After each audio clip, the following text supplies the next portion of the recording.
Ay, hello po madam. Pwede po kayo ma-interview? Ay, para saan naman yan? Ay, opo. Oo naman. Pwede. Meron po ba kayong nakatabing pera para sa inyong medical na emergency? Ay, naku, wala. Nakaranas ka na ba na hindi inaasahang gastusing medical? Ay, meron po. Paano nyo po ito nasolusyonan? Ay, nangutang po ko sa kapitbahay. Nagtatabi ka ba ng pera? Para if ever na may mangyaring bigla ang emergency sa'yo? Ay, bala na po. Alam nyo po ba kung magkano yung gagastusin nyo dito kada araw sa pagkaka-hospital? Ay, pag ganyan, 2,000 hanggang 5,000 yan. Eh, may nakalaan naman po ba kayo para dito? Meron naman. Baka mga 2 o 3 araw ko lang yun. Naku, mahirap talaga kapag nangyari mga hindi natin inaasahan, lalo na kapag biglaan pa.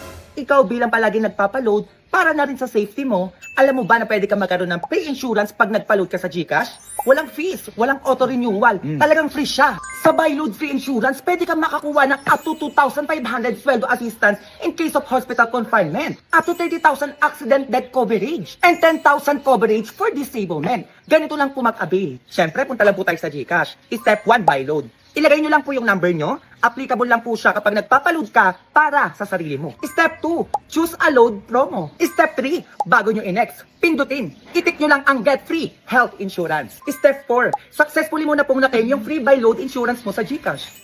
Kaya na ang abot kaya health insurance para sa lahat. Pag mag-buy load sa GCash, kaya! Ganun pala yun. Opo, madam. Siya sige, akin yung bayad mo. Uuwi na ako eh. Ay, bayad po saan? Sa pagkaka-interview ko. Ay, naku, madam, wala po eh. Ay, hindi ako papayag na gano'n lang yun. Oo, bayaran mo ko. Ako sinasabi ko sa'yo, baka matamaan ka talaga. Pangkain lang. Ay, wala kami pagkain dito. Uy, Junjun na lang wala. Ay, eto, oo. Sa'yo na to. Ay, salamat po. Bigay agad kapag ako nangingi ng merienda. Wala damot na ito. Sige, ubusin mo yan magpakabusog ka. Sige po, salamat po. Hoy, ikaw, Junjun. Kapag may nangangailangan o nanghihingi ng tulong, magbigay ka ha. Oo naman. Magdadamot ka kahit na meron ka naman. A few moments later. Ay, sayang ang pagkain. Ma, o bakit? Nag-donate ako 5,000 dito sa nag-post sa FB. 5,000? Kanino ko binigay? Ang laki naman nun. Makakala ko ba sabi mo magbigay ako kapag may nangangailangan? Bakit di ba mo kasi laki-laki nun? Kasi ano ma, yung nanay niya daw nasa ospital 5 months na. O kawawa naman. Ay 5 months? Ang tagal na nga. Tapos yung kapatid niya daw nasa presinto na 5 months na din. Ay bakit daw adik? Kawawa naman yan. Dagdagan mo yung dinonate mo, gawin mo 10,000. Ay ang daray, ang yaman. Basta padala mo na. O ayan ma, sinimot ko na lahat ng laman ng ATM mo ha. Sige, okay lang yan. Kawawa naman kasi. Bakit daw nasa presinto tsaka sa ospital? Oo nga no. Bakit kaya ikaw na kaya magbasa ma? Bakit kaya? Yung nanay ko nasa ospital 5 months na dahil nurse siya. Nurse naman pala, Junjun. Hala. Yung kapatid ko naman nasa presinto 5 months na din dahil pulis siya. Asan yung nakakaawa doon, Junjun? Alam mo, ang gigigil ako sa'yo. It's a prank. Prank? Prank lang daw, Junjun. O, para saan yung dinonate mo? Ma, wala na tayong pera. Nang gigigil ako sa'yo, bawiin mo yung binigay mo ngayon na. Wala naman, nasend ko na lahat na nasa ATM mo. Sabi ko sa'yo, Junjun, asan ang pera natin? Wala na kasi nabudol tayo, di ka nagbabasa. Tumanda ka. Ma, halika ka dito, bata ka. Ma! Oh! Ay, alis ako, Junjun ha, magbantay ka dito. Ma, pwede ako sumama sa ano? Hindi! Walang gala ka na naman dyan aalis ka ako, alis ka din? Ma, minsan lang naman yun. Wala ka alis! Huwag kang lalabas ang bahay ha. Sinasabi ko sa'yo, Junjun, subukan mo ko. Tatamaan ka sa akin. Saka huwag ka mag-iingay dito ha. Baka mareklamo na naman tayong mga kapitbahay natin dyan Oo na, ma. A few moments later. Sige, kayo na lang. Hala, may sunog.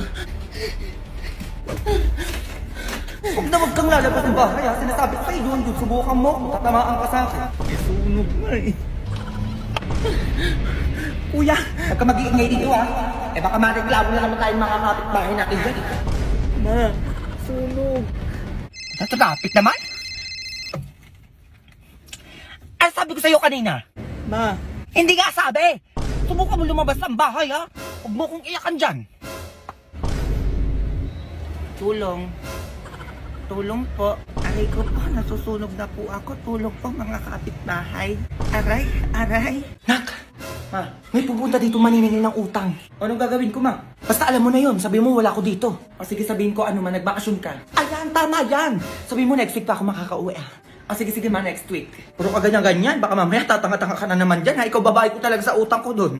A few moments later. Hindi baka dumating na yun na ang tabayanan mo. Oo man, nakabantay ako dito sa bintana. Nakabantay, ano ba yung pinapanood mo? Lolong ma, bagong palabas ng GMA, ayan oh.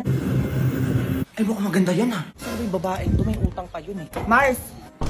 Nakaya na siya. Wait lang, te. Madali ang magtago ka na. Nanay mo. Sabi mo sa nanay mo, magbayad na siya ng utang niya. Ay, umalis po eh. Nagbakasyon po sa probinsya. Ay, anong alis-alis? Saan palusot ka naman yan?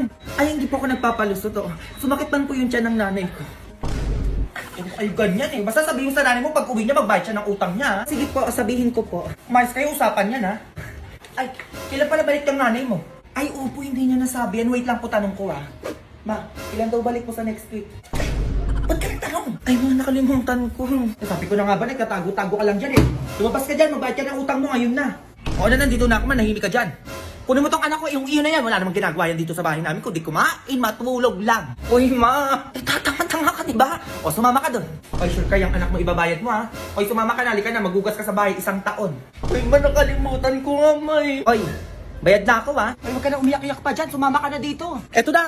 O, madali ka dyan. Ay, manonood na nga lang akong TV.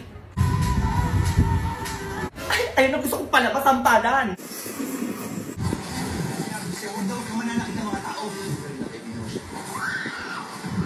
Ay, ang taray, may buhaya. Yan ang gusto ko. Ano meron dito? Ay, naku, birthday ko naman. Kumain lang kayo dyan. Ay, sabi ko na may birthday yan eh. Pagkakataon na to para ibalik ko na yung mga gamit na hiniram ko kay Mars. Ay, naku, andun yung pagkain. Madami pa, oh. Ay, naku, Mars. O bakit andito ka? Ano kasi, Mars? Susuli ko na tong timba mo. Oo, tagal na pala sa bahay. Hindi ko napansin. Oh. Pare, tagal na neto ah. Mag-iisang taon na itong hiniram mo. Diyos ko, ngayong birthday mo pa talaga sinuli. Ay, naku, Mars, ano ka ba? Wala yun. Sige na, salamat. Mars, ano talaga tumigil neto? Mars, walis mo na sa bahay pa pala. O, usuli ko na din. Hindi halata papansin ka naman ata, Mars. Hindi naman, Mars. Ay, may gamit ka pa sa bahay namin. Teka, kunin ko ha. Ay, naku, sige na, dali mo na lahat dito. Hindi yung pa isa-isa ka dyan. Mars, teka lang ha. Pansin talaga itong babaeng to tuwing may handaan dito. A few moments later. Mars! Diyos ko, yun na naman siya. O ano na naman yun? Mars, di ba sa'yo itong plato? Eh, wala akong ganyang plato, Mari. Kanino naman yan? Ay, naku, Mars, kanino kaya to? Ay, naku, lagyan mo na nga lang ng pansit at saka cake. Kung may Shanghai, lagyan mo na din. Eh, para-paraan ka rin eh, no? Wala na akong handa dito, ubos na. Ubus na. Grabe ka naman. Ayun, ang dami nga sa lamesa nyo. Pambisita ko na lang yan eh. Magbibigay ka o magtatawag ako ng barangay para matigil ang ingay nyo dito. Mars, nakuya ka na naman. Sige, sa'yo na tumahanda ko, teka. Madali ka lang pala kausap, Mars. Gusto mo magpabarangay pa ako dito eh. Mars, nakakaya naman sa'yo eh. O, inyo na to lahat. Ayun. Uwi ko na muna to, Mars ha. Nung handa nyo sa rep na graham at saka salad, balikan ko na lang. Ay, nilahat mo talaga, Mars. O, sige, balikan mo na lang. Working on a Grammy, meanwhile, pussy popping with your man in Miami. Mga B, may pa-challenge si GrabFood. Kailangan natin gawin yun. Challenge? Diyos ko, basic lang naman yung mga ganyan-ganyan. Go ako dyan. Go din ako dyan. Dalawa lang muna kami maglalaro ah. Eh, ano po bang bago? Eh, kayong dalawa lang naman yung bida-bida dito. Eh, sige, go. Gawin na natin yan.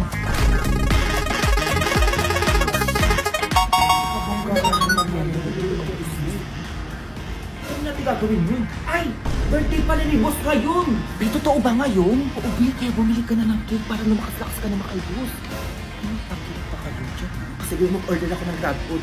Kasi may wide selection sila of dessert na pwede pagpilian to impress the boss. Wait, o go na! Sige, mag-Goldilocks ako para bongga. Alam, dami nga mapagpipilian ng pagkain dito, oh. Sige, Goldilocks ka, mag-Krispy Kreme ako. Labi, parang ano order na yung isa doon. Ano, baka maunahan ka pa? Teka lang naman, ba, ito na, oh. Alam ko, chocolate yung favorite ni boss, eh. Chocolate yung bilhin mo. Ay, chocolate pala. Ay, eto masarap. Black Forest ang sake. Donut na iba-iba yung flavor ng sake. Ewan ko na lang kung sino mapopromote sa ating dalawa. Ay, alabi, gumagano. Narinig mo yun? Tapos ganyan-ganyan. Bakala mo naman talaga siya yung mapopromote. A few moments later. Happy birthday! Happy birthday to you! Ah, boss, may gift pala ako sa'yo. Meron din ako. Chocolate Heaven Cake from Goldilocks. Assorted Heavenly Donut ang sa akin, boss. Ano gagawin ko dyan? Eh di malamang boss kakainin. Alam ka, titigan lang po natin yan. Nakakatawa yun. Ay, mas magugustuhan mo to, boss. The box is filled with assorted creamy donut, delectable, and mouth-watering donut that will guarantee you one Ay, Bi, may for pagganon more. siya. Labanan mo din. Ay, mas masarap naman kung sa akin, boss. Dahil the chocolate fudge cake is so moist and it's covered in rich chocolate ganache with generous chocolate drizzle on top that is so creamy and heavenly filling. Ay, pili ko mas masarap na ito, boss. O, tsura pa lang ng cake, oh. Boss, lalayo ka pa ba? Ito na yun, no? Diyos ko, may halong pagmamahal ko nung in-order ko. Ay, naku, boss, wag ka papaniwala sa mga bumoboses dyan sa gilid mo.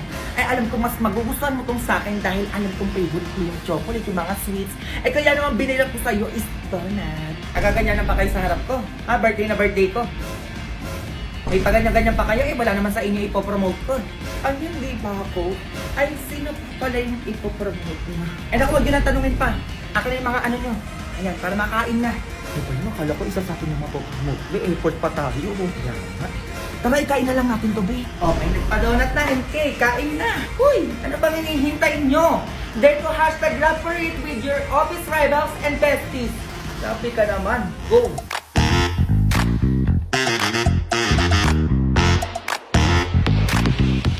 Ganda na ito ah. Suotin ko nga ito mamaya. Ano sa'yo? Nataranta ka dyan. Ay wala, te.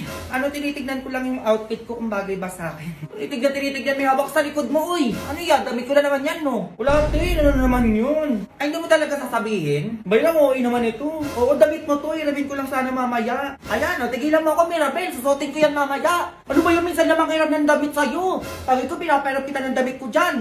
Pero makinito, minsan lang. Ay, ayan na. Ayan na naman si Kulog-Kulog, oh. Pag ikaw manghihiram ng damit ko dyan, ha? Kala ko kukulit ka pa, eh.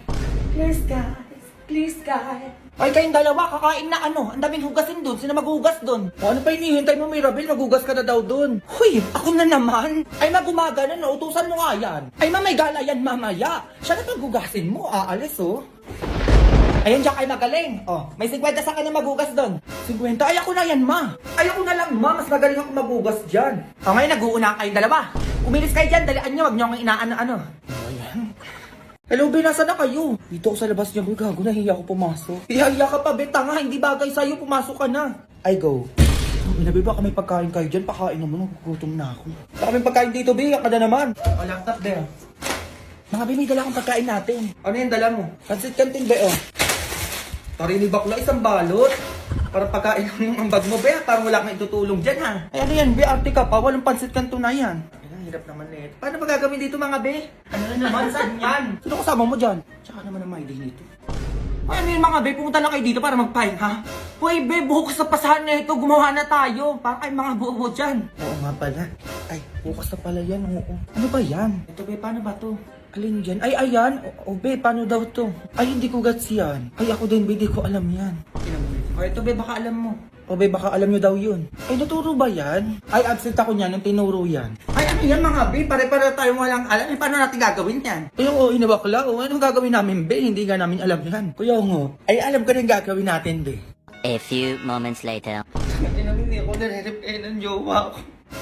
Pero tawagan nyo. Sabi nyo kanina pa ako umiyak. Itawagan nyo na daw, be. Ikaw na, be. Ayun yun, mga uyang puta. Ano naman, mga be, ang ingay nyo naman, marinig tayo ni mama. Ano yung naaamoy ko parang alak dyan? Akala ko ba project lang yung gagawin nyo? Magsiuwi kayo! Baka ano pa magawa ko sa inyo? Uwi na daw, be. Ito na nga, be. Grabe ang yayaman nyo. Ay naku, Mari, oo nga eh. Hindi ko na nga alam kung saan ko gagastos yung pera ko dito eh. Ay ako din naman, Diyos ko eh. Piling ko mas mayaman pa ako sa isa dyan eh. Ay sige, wait lang mga Mars ha. Ano, mag-away muna kayo dyan. Nak, huwag ka muna pumasok. Bakit naman, ma? Nandiyan yung dalawa sobrang yaman mong ninang na si Glendo at si Josmar. Kaya kailangan mo ulit magpanggap. Sige ma, ano yan?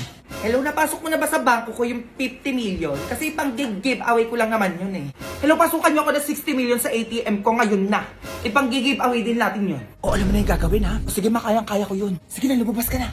Mga Mari, umalis pala yung mga driver nyo? Ay, yes, oo, kasi inutusan ko yung driver ko na pasukan ako ng 50 million sa ATM ko. Yung driver ka naman, pinapunta ko din sa bangko para pasukan ako ng 60 million sa ATM ko. Pang giveaway lang yun. Tapos pinapunta ko na din siya sa binili kong mansyon. O, dalawa yun. Eh, may inarkila kong kotse muna para makaalis na tayo.